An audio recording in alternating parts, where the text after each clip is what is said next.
बहुत बहुत स्वागत है आप सभी का एफएम न्यूज पर। आप सभी के साथ हाजिर हूं मैं कंचन। शुरुआत करेंगे बुलेटिन की बड़ी अहम खबरों के साथ। तो टीवी स्क्रीन पर इस वक्त की बड़ी खबर आपको दिखाने जा रहे हैं। केंद्र सरकार ने बिहार के पूर्व मुख्यमंत्री कर्पूरी ठाकुर को भारत रत्न देने का ऐलान किया था। इस फैसले के बाद से ही बिहार की सियासत गर्मा गई है। कर्पूरी ठाकुर को भारत रत्न देने का ऐलान होने के बाद ही मुख्यमंत्री नीतीश कुमार ने पीएम मोदी का आभार जताते हुए परिवारवाद का सवाल उठाया था, जिस पर आरजेडी ने एक बयान दिया, जिसमें बिहार के यहां पर पीएचडी मंत्री ललित यादव ने कहा कि सबसे ज्यादा परिवारवाद बीजेपी में है, जिस पर नीतीश कुमार ने बीजेपी पर कटाक्ष किया होगा। ललित यादव ने दावा किया कि महागठबंधन में सब कुछ ठीक है।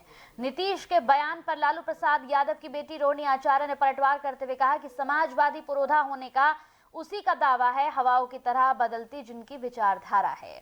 रोहिणी ने आगे लिखा, अक्सर कुछ लोग अपनी कमियां नहीं देख पाते हैं, लेकिन किसी दूसरे पे कीचड़ उछालने की बदतमीजियां करते रहते हैं। रोहिणी के इस बयान से बिहार की राजनीति गर्मा गई है। नीतीश कुमार ने रोहिणी के बयान पर जानकारी मांगी है और उन्होंने कहा है साफ तौर पर कि इस पूरे मामले पर उन्हें संक्षिप्त में जानकारी चाहिए। इस पूरी खबर पर हमारे साथ ज्यादा बातचीत के लिए आरजेडी की प्रवक्ता अनीता यादव जी फोन लाइन पर जुड़ गई हैं।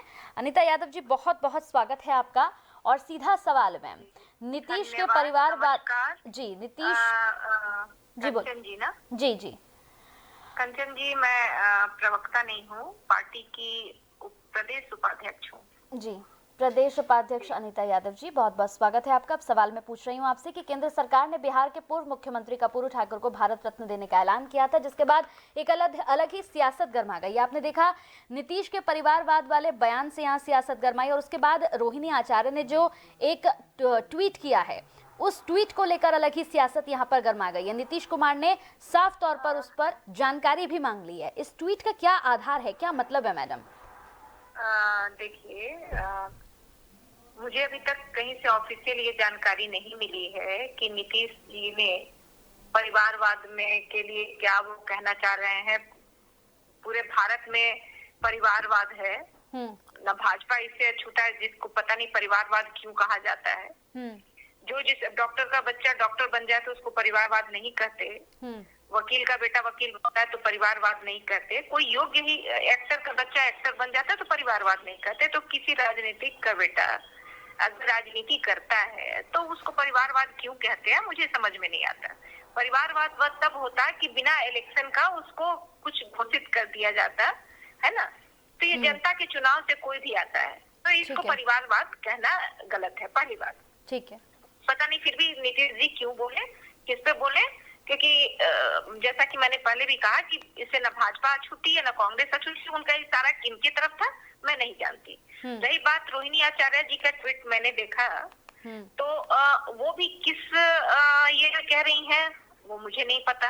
वो क्या कहना चाह रही हैं, किसको कहना चाह रही हैं, वो मोदी जी को कह रही हैं, ये किसको, वो कहीं क्लियर नहीं है। तो इन सब बातों पे मतलब ऐसा तो नहीं है अनीता यादव जी, कोई मतलब नहीं है। हाँ, ऐसा जो भी चीजें होंगी वो समय में आ जाएंगी। भविष्य के लिए अगर हम अच्छी चीजें बात करें तो अच्छी बात है, और हम केवल संभावनाओं पे बात करें, वो भी केवल विपक्ष से की संभावनाओं मैंने उनके खराब के लिए सोचे, तो ये बहुत गलत दिखता है।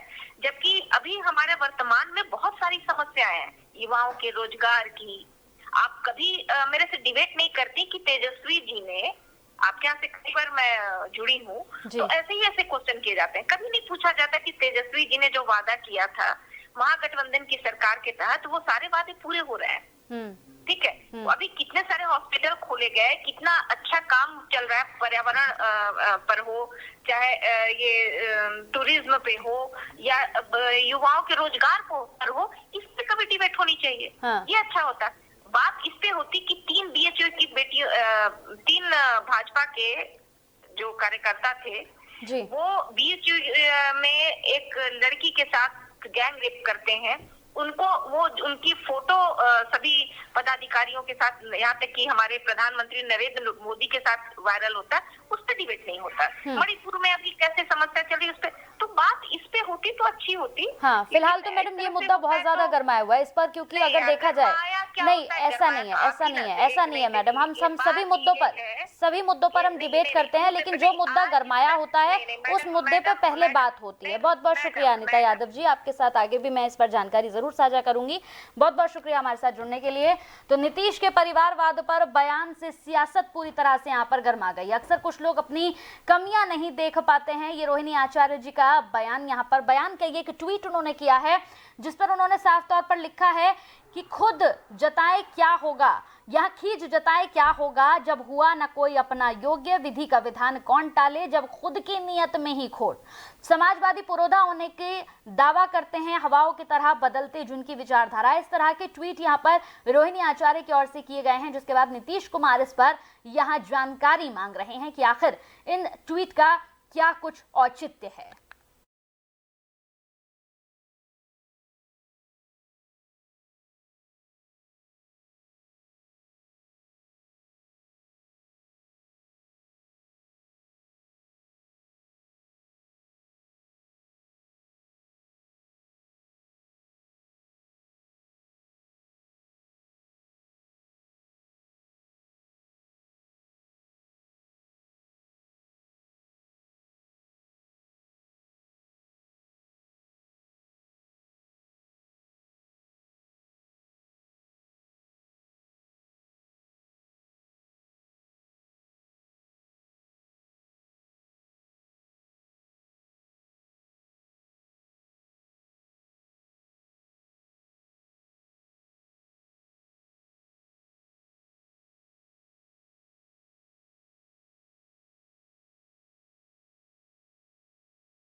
चलिए बढ़ते हैं अगली खबर की ओर। अगली खबर पर बात कर लेते हैं।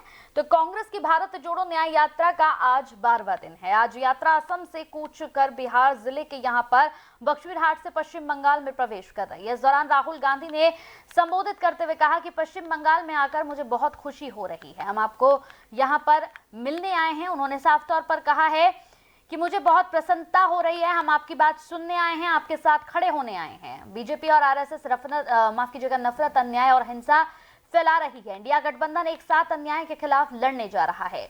बता दें कि असम में यात्रा को लेकर प्रदेश के मुख्यमंत्री हेमंत बिश्व शर्मा और राहुल गांधी में जमकर तकरार देखी गई और इस दौरान सीएम हेमंत बिश्व शर्मा ने निर्देश पर एफआईआर भी यहां पर दर्ज की गई है, जिस पर राहुल गांधी ने निशाना साधते हुए कहा कि असम का सीएम पूरे देश में सबसे भ्रष्ट मुख्यमंत्री है।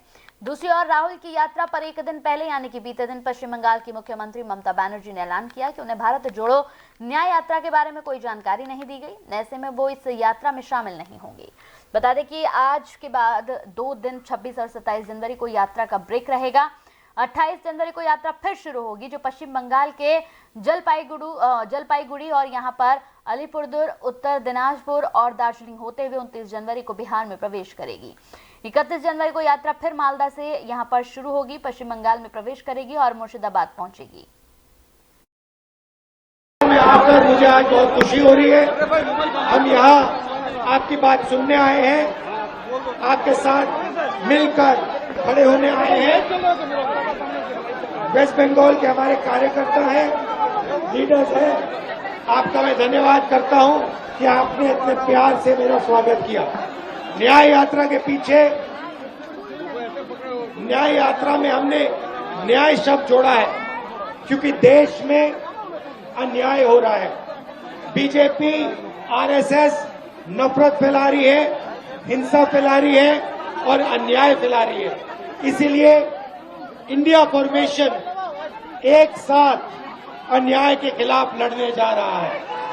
आप सबका दिल से धन्यवाद। एचबीएस जिसको कहते हैं, उसका कंट्रोलर दिल्ली में बैठा है और वो देश का सबसे भ्रष्ट चीफ मिनिस्टर है। अब पता नहीं कहां से इसके दिमाग में आइडिया आ गया कि वो राहुल गांधी को डरा सकता है। जितने केस लगाने मेरे ऊपर लगा दो, कोई फर्क नहीं पड़ता मुझे। मैं नहीं डरता। मैं बीजेपी से नहीं डरता, मैं आरएसएस से नहीं डरता। मुझे कोई फर्क नहीं पड़ता। जितने केस डाले, 24 लगाए, 25 लगाए, 25 और लगा दो, लो मजे लो। मैं बताऊं आपको एक बात बताता हूं। एक दिन आए मेरे पास, केस लगा दिया,